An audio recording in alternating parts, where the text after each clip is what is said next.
There's something about birthdays that makes you feel hyper-aware of time, of love, of the people closest to you. That morning, everything looked normal. Balloons, cake, Ricardo's soft kiss on my forehead, and his usual whisper of, "Happy birthday, my love." But something about the way he moved felt staged, like he was holding something back. I didn't sense neglect. I sensed anticipation. And if you've ever been in a long-term marriage, you know the difference. This wasn't just about a gift. It was the start of a forbidden confession. Throughout the morning, Ricardo kept glancing at his phone, smiling to himself, pausing before answering my questions. It wasn't cold, just calculated. When I asked what the surprise was, he only said, "You'll know soon enough." That sentence echoed in my mind like a line from a movie. It wasn't ominous, but it wasn't innocent either. And deep down, I felt the familiar spark of curiosity, one I hadn't felt in years. A part of me wondered if I should be worried. Another part wondered if I should be excited. That emotional tension was already rising, and I hadn't even unwrapped anything yet. As the afternoon sun poured in through the windows, I found myself replaying the little things. The way he touched my arm, the way his eyes flickered when I leaned in close. It wasn't just affection. It was intention. That's when I knew this wasn't just a birthday. It was a setup, not in a cruel way, but in the kind of way where someone's trying to show you something you're not ready to ask for. And right when the silence became too heavy, the doorbell rang. I turned toward it slowly, a little smile on my face, still thinking it was flowers. But when I opened the door, it wasn't a delivery. It was Bruno, Ricardo's best friend. And the moment our eyes met, I knew that the gift I was about to receive couldn't be boxed or wrapped.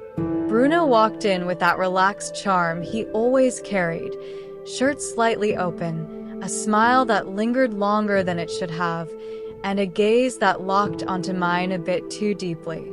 He hugged me, holding just a second more than usual. Ricardo stood nearby, arms folded, his expression just a little too calm for someone who had just invited his best friend to what was supposed to be an intimate birthday dinner. But there was something in his eyes. It wasn't jealousy.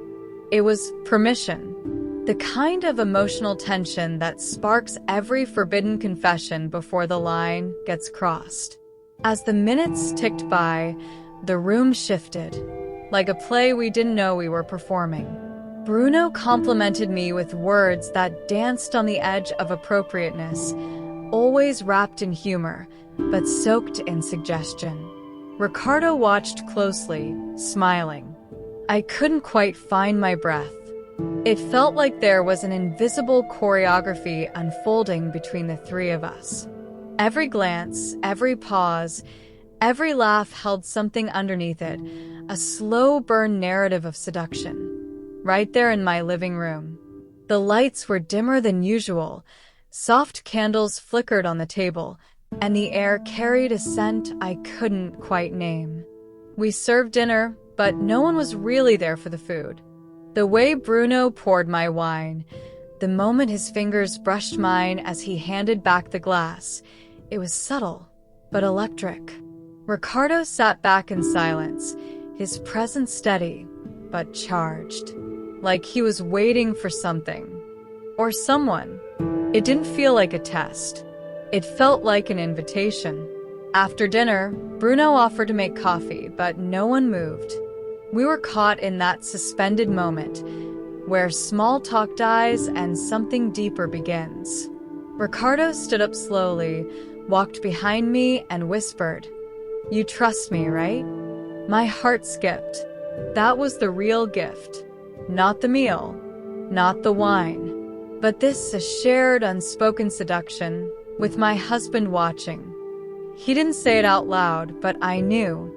The look in Ricardo's eyes as he gently placed his hand on my back wasn't possessive. It was guiding, almost like he was giving me away without using words. Bruno stood there, eyes locked on mine, his silence louder than any promise. My heart was pounding, but my feet stayed still. Not because I was frozen, but because I knew this wasn't about betrayal. It was about choice. A forbidden confession unfolding with intention. Bruno stepped closer. There was no rush, no pressure, just presence. He reached for my hand slowly, like he wanted to see if I'd pull away. I didn't. I couldn't. There was warmth in his touch, but more than that, there was a tension. The kind I hadn't felt in years. I glanced at Ricardo. He didn't look away. He nodded. Subtle. Steady. It wasn't just approval. It was desire, directed at me, but reflected in watching. This was no longer a secret fantasy. It had become reality.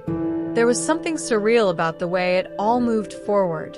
Soft words, soft lighting, soft breathing. Bruno leaned in, brushing his lips near my cheek, then paused, almost asking permission without asking. I met him halfway. The kiss wasn't explosive. It was reverent. Like he knew this wasn't just physical. It was symbolic. Behind us, Ricardo didn't interrupt, didn't stop. This was emotional cheating redefined, not as betrayal, but as a transformation. By the time we crossed the hallway to the bedroom, the air felt heavier with emotion than anything else. I wasn't afraid. I wasn't even nervous. I was fully present. And that was the most dangerous part. Not the touch, not the kiss, but the fact that I didn't want to stop. I wanted to be seen, desired, freed. It was a real story of infidelity, but without shame, only clarity, only awakening. The room felt warmer than it should. Maybe it was the wine, maybe the candles, or maybe it was the sensation of two men watching me not with judgment, but with hunger. Bruno moved with care, almost reverence, as if he were discovering a language written across my skin. Ricardo remained silent in the chair by the corner, his gaze never leaving me. That gaze, usually distant or distracted, was now sharp, focused. He wasn't just watching his best friend touch his wife. He was watching me come back to life.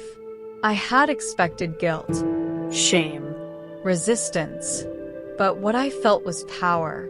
Pure, feminine, electric power. For years I had reduced myself to roles. Wife, hostess, caregiver. But that night, none of those titles mattered. What mattered was presence. Breath. Skin. Connection. This wasn't betrayal. It was a reclamation. A forbidden confession lived out, not whispered in silence. And it was beautiful, terrifying, addictive. Bruno didn't dominate, he responded. To every sigh, every hesitation, every shift in my body. He didn't take, he received. Ricardo, still quiet, unbuttoned his shirt. Slowly, as if he was shedding more than fabric. He was shedding distance, shedding permission. And when his hands finally joined, it wasn't in jealousy. It was in reverence. We weren't three people caught in a mistake. We were one moment, unrepeatable and irreversible. The firelight flickered, painting us in shadows and warmth. Nothing about it felt planned anymore. The choreography was gone. What remained was instinct. I wasn't thinking about right or wrong. I wasn't thinking about anyone else's rules. I was only feeling. And maybe that's what scared me most. Not that it happened, but that I didn't want it to stop.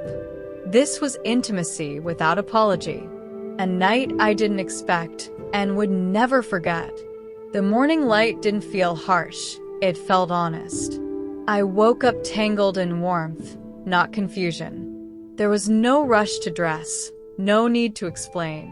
Ricardo brought coffee into the room, handed it to me without a word, and kissed my shoulder. That gesture, so small, so familiar, carried more understanding than any conversation we could have had. Bruno sat on the edge of the bed, quietly pulling on his shirt, his eyes soft. There was no shame in the silence, only recognition. It wasn't until I looked in the mirror that I realized how different I looked. Not physically, emotionally. There was a softness around my eyes that I hadn't seen in years. A calm after a storm I didn't know I'd needed. We didn't speak about the night before. Not directly.